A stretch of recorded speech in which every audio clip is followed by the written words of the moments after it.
Hey, hey, hey, welcome to Tami Talks, Grub, Gab, Growth. I am super excited that you're here today.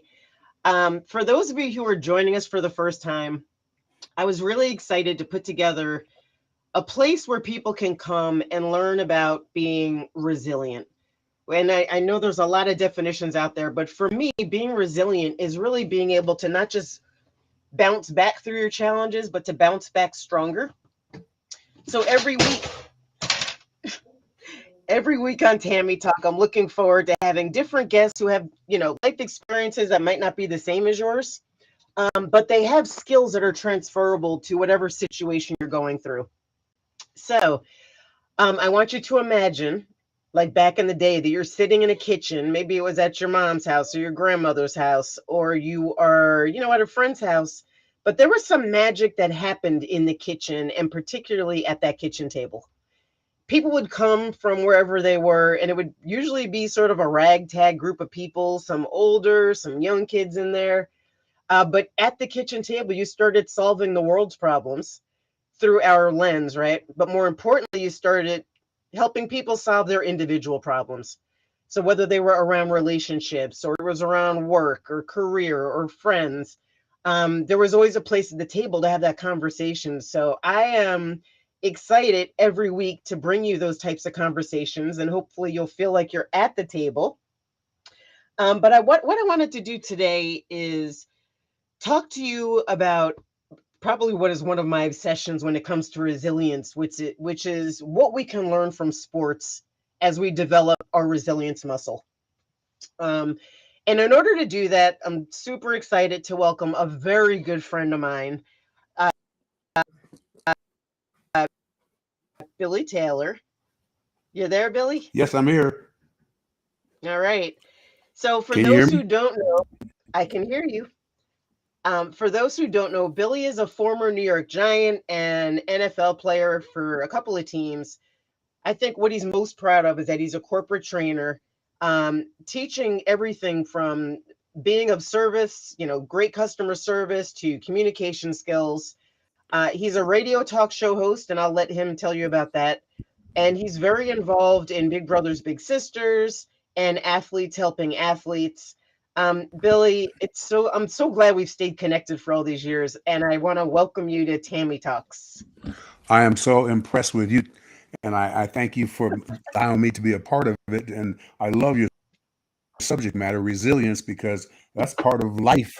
Its general message is you can never give up. Yeah, it is. That is the general message, and I think getting to that point of never giving up is sort of the tools that we're looking to dissect. So, I think a lot of people, and Billy, people are like, oh, you just, you dust yourself off and you keep going. But for some people, it's just not that simple. So you've been an athlete your entire life, needless to say. I've been an athlete, and I think there's a lot to learn about resilience from either playing sports or watching sports.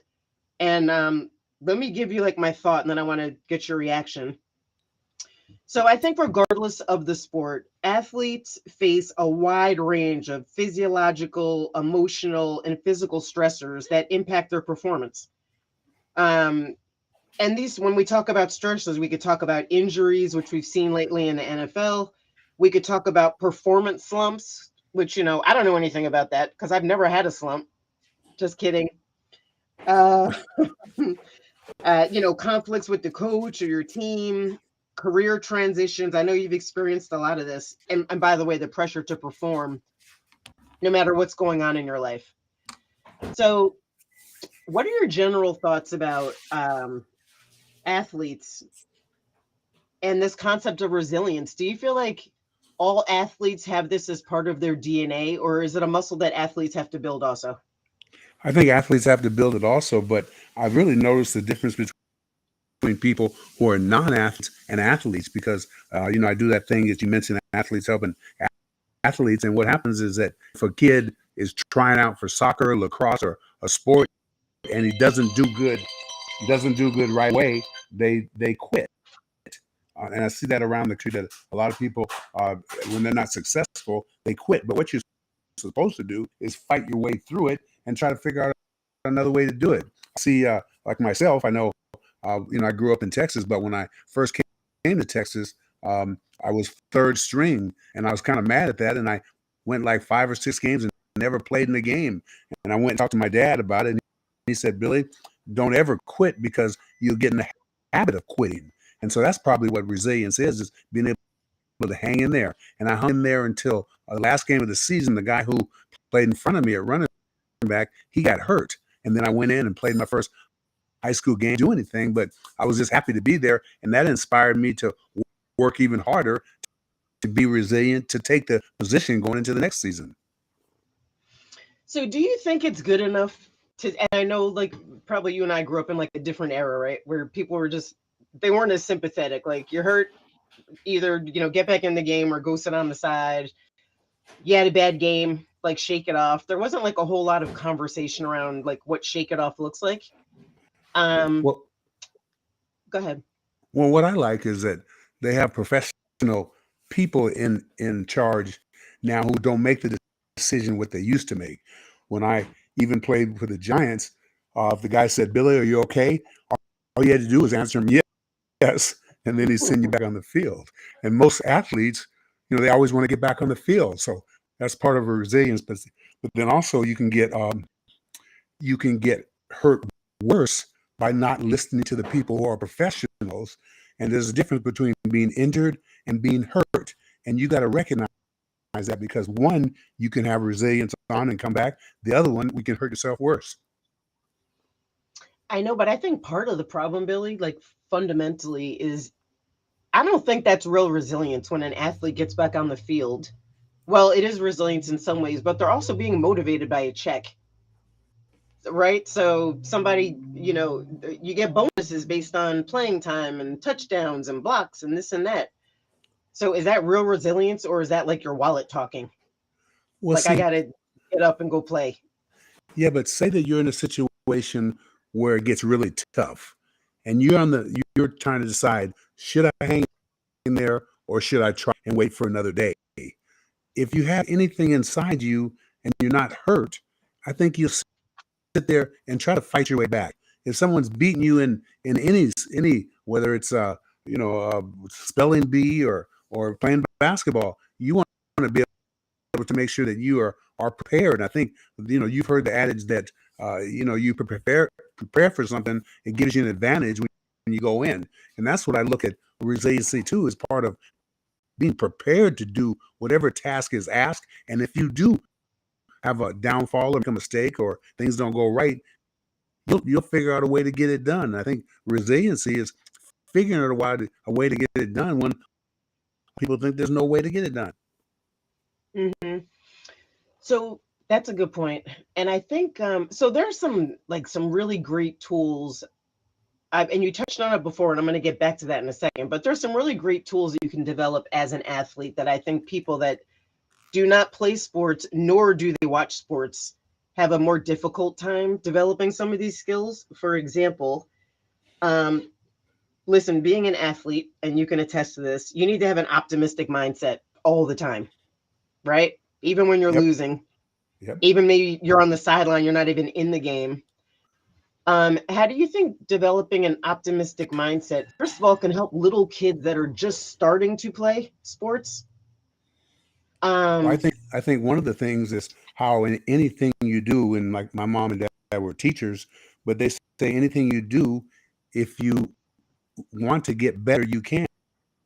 If you're not doing as well in math, what do you do about it? If you're not doing well in certain things in school and you don't play sports, how do you learn the aspect of never giving up? And I think the way you do it is by practicing perfect, because it's the old adage about how do you get to Carnegie Hall? You practice. And I think anybody who gives an effort on something, they will at least have a little bit of resilience, because if it's a desire in your heart to do something, you should never quit. But the thing, as I said before, is that too many young kids try something for the first time, whether it was a new math class or a new sport, and they're not successful, they quit. They have a lack of resiliency. And I think that what we have to do as mentors is get people to realize that everybody makes a mistake. It's just a matter of what do you do about it. And you were talking about winning and losing before. I think, and I hate to admit it because I hate to lose, but you learn more by losing than winning. And that's the hard part because nobody wins all the time, whether it's LeBron James or anybody, Michelle Obama. Everybody has to be able to figure out what to do when things are not the way they should be. And there's nothing that goes perfect. So that's the way you become a better person, is by when things happen like this, you get better at it, you understand it better, and it even increases the resiliency that you have as you go through life. Yeah, I have a really like, listen, let's talk about what's going on nowadays, right? The kids are, let's say you're going out to play Little League Baseball, right? You're 5 years old, it's your first time out, it's probably T-ball. Maybe your parents have helped The you, subject is maybe they resiliency. haven't, but um you end up on the bench. And the parents, I'm talking about today's parents, they get upset because their kid's not in the game. And you're being, as a little kid, it's like, parents who've played sports maybe say, you know what? If you don't want to ride the bench, you have to do what you have to do to get better. But there's a lot of parents out there that never played sports. And they immediately, like, the kid doesn't play, it looks like they're not going to be good. They tell them, like, yeah, you can quit. We'll go find something else. We'll go try something else. Like, I think this participation society that we live in, where everybody gets a trophy just for showing up, has seriously impacted kids' ability to develop resilience, because there's And, always like something else you can do that you might succeed at.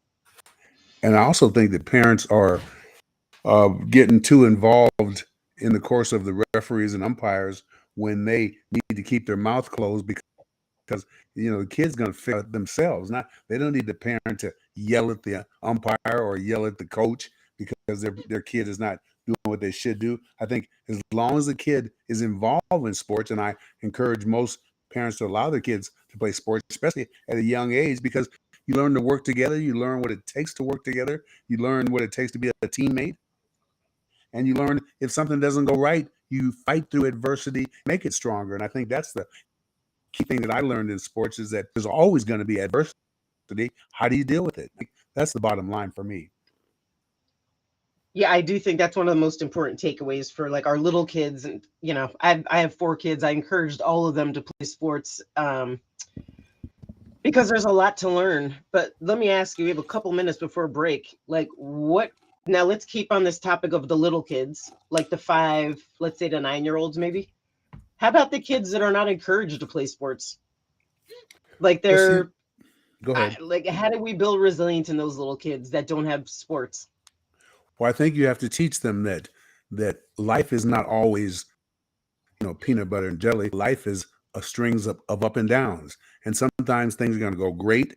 And I think that's why you have to teach people to kind of be able to understand things, because when things don't go right, what do you do about it? I mean, do you want to fight somebody? Do you want to get upset and throw things, or do you want to figure out a way to make it better? And I think the first thing I always do, and even my little son, when he was 5 years old, I used to tell him, no matter what happens, if things go wrong, just be calm and think about what's happening in the future. What can you do to make it better? What can you do to change the situation? And those are all things that kids need to do. I really hate to add is that when something happens and they get mad, they go on to something else, because it gets you in the habit of quitting. And you Hmm. ever think that this is a habit. If things don't go right, I'll quit. I don't allow my uh, teammates or friends or family members to even think about the word quit. I don't even like to use the word quit in my vocabulary because it's such a negative feeling. I agree with everything you're saying. I do also believe, and we're going to jump to break in just a second here.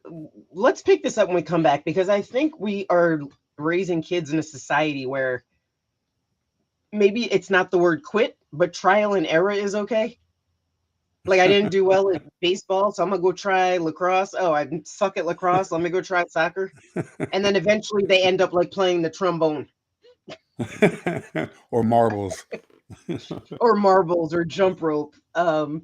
Anyway, okay, so listen, Billy, love the conversation. Hang in there. We're going to take a really quick break, and then I want to come back and maybe talk more about what parents can do to help build resilient kids, because resilient kids become resilient adults.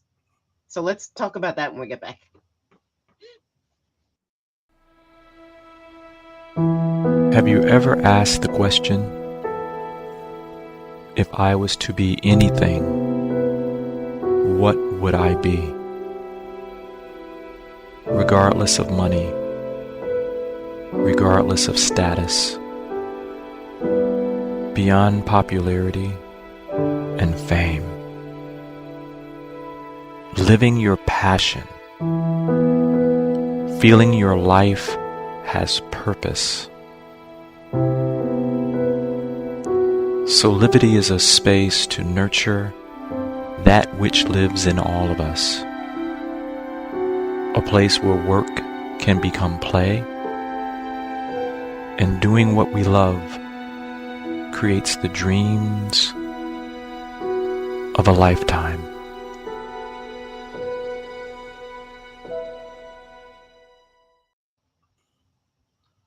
Hey, welcome back to Tami Talks. I am so excited to have Billy Taylor as my special guest today. Billy's a former New York Giant. More importantly, he's a motivational speaker and an all-around great guy. You still there, Billy? I'm still. Can you Uh-oh. hear me? Yeah, I can hear you. Okay, sorry about Um, that. I'm mute. that's okay. So I wanted to take this theme. If we listen, resilient kids become resilient adults, and non-resilient kids become non-resilient adults. And at the end of the day, we're trying to build strength of character and having foresight and be able to bounce back from your setbacks. What do you say to parents who don't encourage their kids to play sports? You mentioned it's a new math class. I feel like academic resilience is a little bit different. Yep, Do you agree with that, or do you think it's the same? I totally agree. But see, you have to develop that from a young age on a mindset, like trying to take a positive perspective on situations. It's easy to say it's half full or half empty, but if you start the kids off as being positive in the very beginning, I think it just kind of carries over. And then every challenge you have, you look at it as a learning opportunity, and you teach your kids from the jump street, excuse me, that every time something happens, then you can learn from it. It makes you a better person. And then I think also, you have to kind of control emotions. Some people go crazy when something happens, but if you start to think about what's forward and what's not backward, they used to say only think backward to gain strength to go forward. And then I think you have to. My mom always used to tell me that you need to focus on things that you can control. When something Mhm. happens and you don't play sports, I think you have to think about what you can do about it and what you can do about it, because there's certain things that are waste of your energy and time, and you got to be able to figure that out. And I think that's all part of the resilient people are supposed to possess. I do think all of what you just said is you have to build that muscle, Yep. or you have to be raised around that muscle. You have to be raised in an environment where people just don't quit. They don't take no for an answer. But I don't know. I know a lot of adults that have trouble bouncing back in their own life. So how do you trickle that down to your kids? If you're not being a role model for yourself. It's like doing what I say and not what I do. Yeah, I think that exactly. Ignore I me. think Just do what I'm telling you to do. So, well, you know yourself that the best way is through positive reinforcement. But if you are not mm, really a good example, you got to preach it. You got to preach about never giving up, about trying to always give your best, make it a habit to do your best, all those things, because more positive reinforcement that you have, especially for young kids. And I've learned in my little training stuff that they judge a lot of stuff by the time a kid goes to third grade. As a matter of fact, in Texas, I just learned that if a kid is not reading at a certain level by third grade, they build a new prison. And that blows me away, because oh my that means gosh. you're not giving effort on it. And that's true for Texas. They lead a nation in prisons. And that's, for me, that's a negative, because I grew up there, but I still think that you should never give up on any kid. Even if a kid's going to Mm, fifth grade and read, there's still ways to help them do that. We got more technology up for us now than ever before. So I think the thing you have to do it. And if you're not a good parent and you don't want them to play sports, you got to have a reinforcement that is able to mold kids how they are. I have a little son who I have molded, and I see him doing exactly what I wanted him to do. I wanted him to be polite to people. I want him to open the door for ladies. His grandmother is close to 80 years old, and he takes care of her by opening the door, carrying things for her, and it's become a habit for him. And I think he's most resilient when he gets around people because he shows his manners. I have enough of those. Mm-hmm. That's been your thing forever. I remember Yes. you came to Jersey. You're like, I don't know about Jersey, folks. I don't say good morning. I'm They like, don't well, say there's good more night to Jersey. either. There's more to Jersey than good morning. We got Taylor ham and cheese. So let me ask you a question, Billy. Let's move from kids to talking about adults. What you've rattled off a bunch, which I think are useful, but I'm just curious, like, what are the 3 to 5 things that helped you build your own resilience throughout your life? And I know you've been through some stuff, and you've been through, team changes, you've been through career changes. What do you think you learned from being an athlete from a young age all the way through being a professional, NFL player? Like, what are 3 to 5 things that you've learned that have you carried into adulthood that you think other people can benefit from? That's a great question. But as I look at it and just right off the top of my head, I look at people who have patience. Not a lot of people have patience, and I think that I have outstanding patience. Sometimes I get a little frustrated, like when I couldn't get my equipment together today or whatever. But most of the time, patience allows you to see things clearly. And the second thing is be responsible for what you do. Resilience is being responsible, making the right decision, making the correct wordage of things. And see, I think that being responsible, it shows a lot. It shows examples of what people can do. And I think also problem solving, because when things happen, how do you look at it? How do you make it better? How do you get out of the situation to give yourself an opportunity to do it again? I really believe in problem. And then self-awareness. Be aware of everything around you, of how you're acting, how you talk, how you dress, how you present yourself to people. And I think those things allow you and especially from my point, to be resilient in everything that you do. I mean, resiliency, if you think about it, it's about everything you do.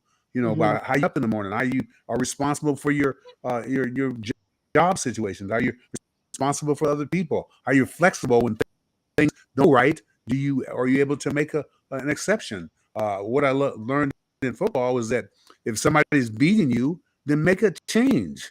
Do something different. Don't continue to accept somebody beating you. Do something about it. And I think that's resiliency. Well said. I'm wondering, what, now this is a tough one because it's off the top of your head. What was one of the greatest challenges you faced in your life, whatever you want, but professionally, as an athlete, as a parent, like whatever? What did you draw on to get through it? What did you draw on to get through it? And like, help us learn some lessons here. Well, mine's a pretty simple one. I had a couple. One was my dad was in the Army, and we traveled a lot, and we came from Seattle, Washington to San Antonio, Texas, where he retired. I didn't realize it, but in Texas, they're big on ball. I didn't know it then. And so I practiced like everybody else, and the guy wouldn't let me play because he said I wasn't there before practicing, so why should I get ahead of everybody else?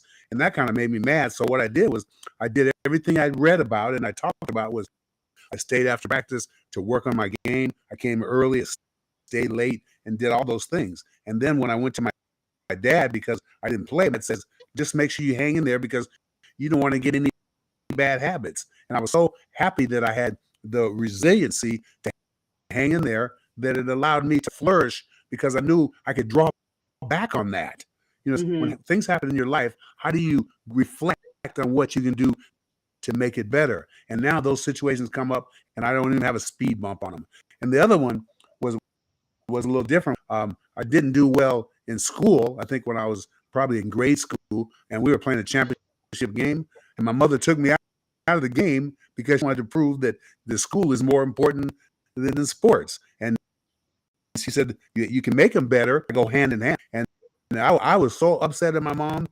I mean, I probably, talked every kind of language I could talk to her, but it didn't sway her. But the thing it did was that it made me make my grade better. And I never had a situation, and that was probably, I'm thinking the fourth grade Little League, and I never had a situation then where my grades were involved, because when you go to college, if you don't maintain a certain grade point, they kick you off whether your mom and dad is there or not.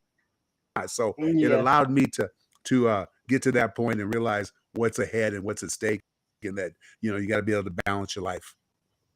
Billy, you bring up a couple of many good things, but one thing is being able to put bumpers on ourselves.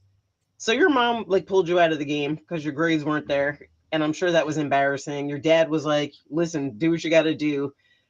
I guess at some point, whether you're a kid or an adult, you have to learn how to put bumpers on your life, right? And those just like at the bowling alley, they put those things in the lane so your ball can't go in the lane. Yep. I think it's good practice to maybe develop a couple of bumpers by which you live your life, or through the lens which you see your life.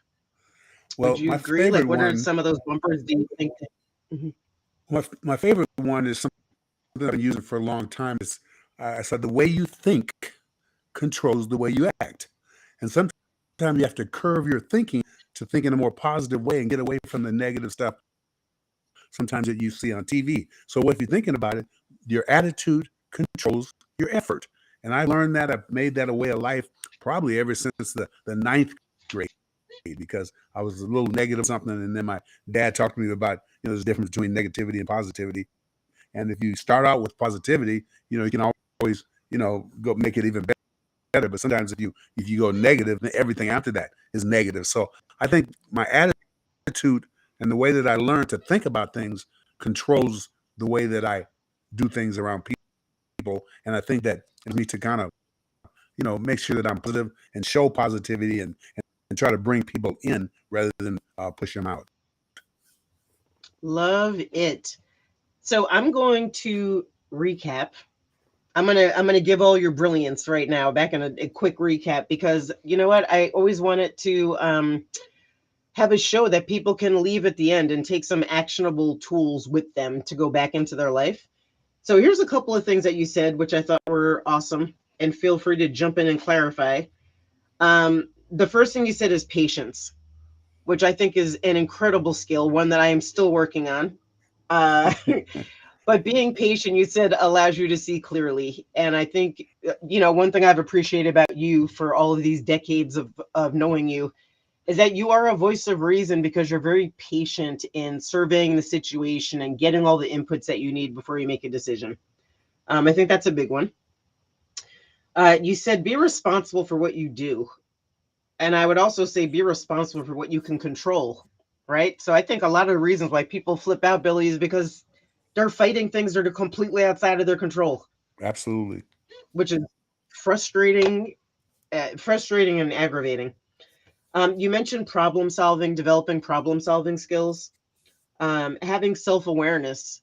And I loved what you said. You essentially said, be aware of how you show up in the world, what you wear, how you talk, who you interact with. I think that is a big thing. And the last thing you just mentioned was remembering that your attitude controls your effort. I think those are all fantastic seeds of wisdom. Did you want to add any more in there? I mean, I don't care, athlete, not an athlete. Those are all really good life lessons. I probably could go on another hour, but I just like my father was instrumental in probably my attitude, because he always made people feel good about themselves. When people greet you for the first time, and especially I'm over 6 feet and 200 pounds, and sometimes I don't want to be intimidating to people. So what he used to do is make people feel good about themselves before he told them about himself. And that makes people let their hair down. It's almost like you're welcoming somebody into your house, but you're welcoming into your thought process. And I like that way of thinking, because some people wait till other people try to bring their hair down. But when you meet somebody the first time, and you do it yourself, I've seen you do it where, you greet people and make them feel good. And I think if everybody did that, we would have a different world. I agree. All right, we're like running out of time when I have you on again, but I wonder all of these terrible crises that are happening in the world. If somebody had just said good morning to somebody, or how's your day going, or given them a smile, might that have been enough to, throw them off course in terms of whatever dastardly deed they were doing? Well, what's really interesting, and I'll say this very quickly, is you mentioned in the beginning that I work for athletes, helping athletes. And what they do is we go around and teach kids how to make presentations. But what I have learned is that if you're not an athlete, if you're not a cool kid, you're not a cheerleader, you're just a kid that goes to school. Sometimes, and every school has this, where a kid is going around with their books in their hands and nobody says hello to them. No friends are reaching out to them. So what I ask the athletes to do, if they see that, I'm not asking them to take them to dinner, take them to lunch. Just reach out and say hello, just like you just did. Just say hello, how's your day?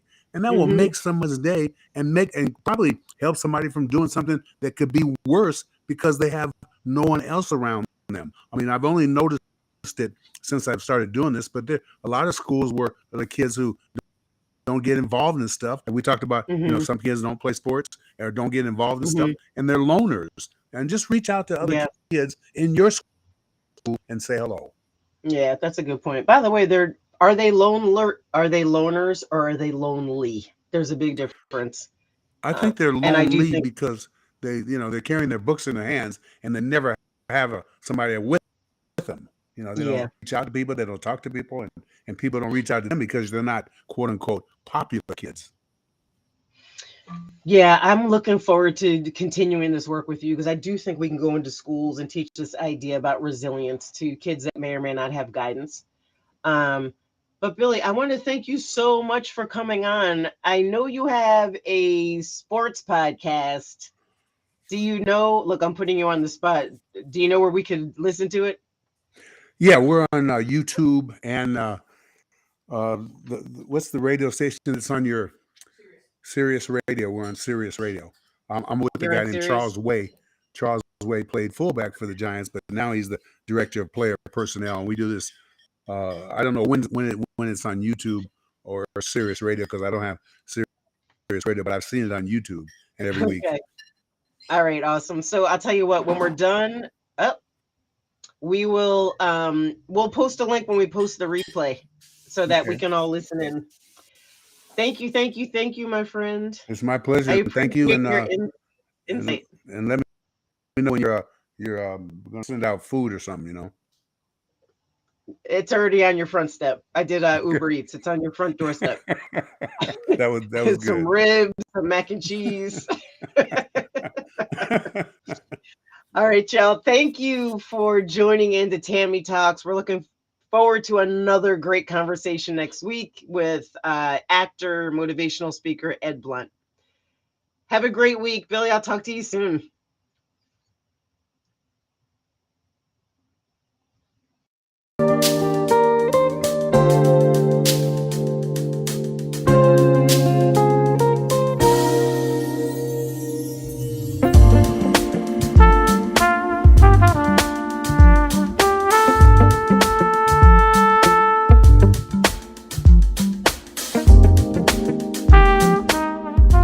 This work is subject to copyright owned by Affinity Global LLC.